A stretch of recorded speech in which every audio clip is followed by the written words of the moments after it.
Imagine que tes parents te forcent à épouser quelqu'un que tu n'aimes pas. Quelle serait ton attitude dans ce mariage? Dès le premier jour, la tragédie commence. C'est pourquoi ton attitude doit toujours être empreinte de joie dans tout ce que tu fais. Vous savez, pour réussir en affaires, il faut un très très bon emplacement, n'est-ce pas? De manière humoristique, on dit qu'il faut 3 choses, l'emplacement, l'emplacement et l'emplacement. Mais la réussite de la vie spirituelle, d'une relation ou d'un mariage, dépend aussi de ton attitude. 95% de réussite dans la vie dépend de l'attitude.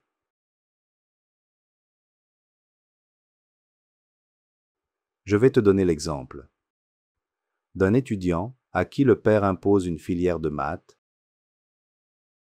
physique, chimie, en disant « Tu n'as pas le choix, tu ne peux pas prendre d'autres matières que celle-là, mais l'enfant n'aime pas les maths. Que faire?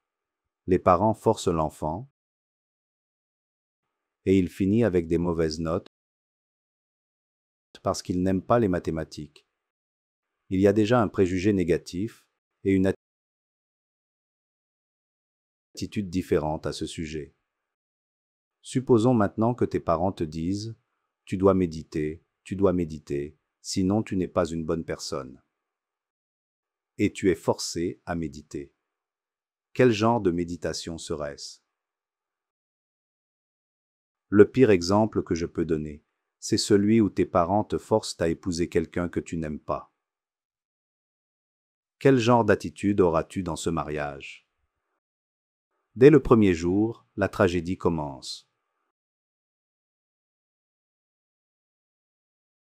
Donc, ton attitude doit toujours être joyeuse dans tout ce que tu fais. Je vais te donner un autre exemple. En Afghanistan, par exemple, parmi les peuples de certaines tribus, si un homme aime une fille d'un autre village et que le père de la fille refuse de lui donner sa main, que fait-il? Il viendra avec 12 cavaliers, enlever la fille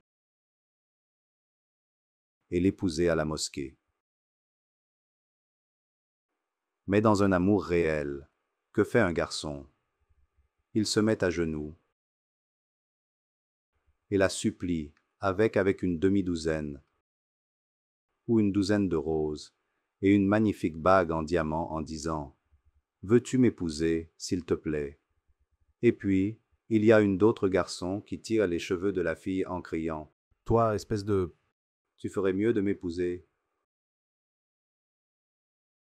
Dans toutes ces situations, l'attitude diffère.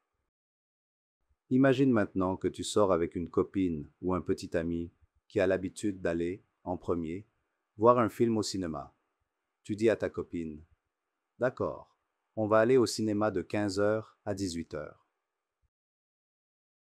Le garçon arrive à 14h,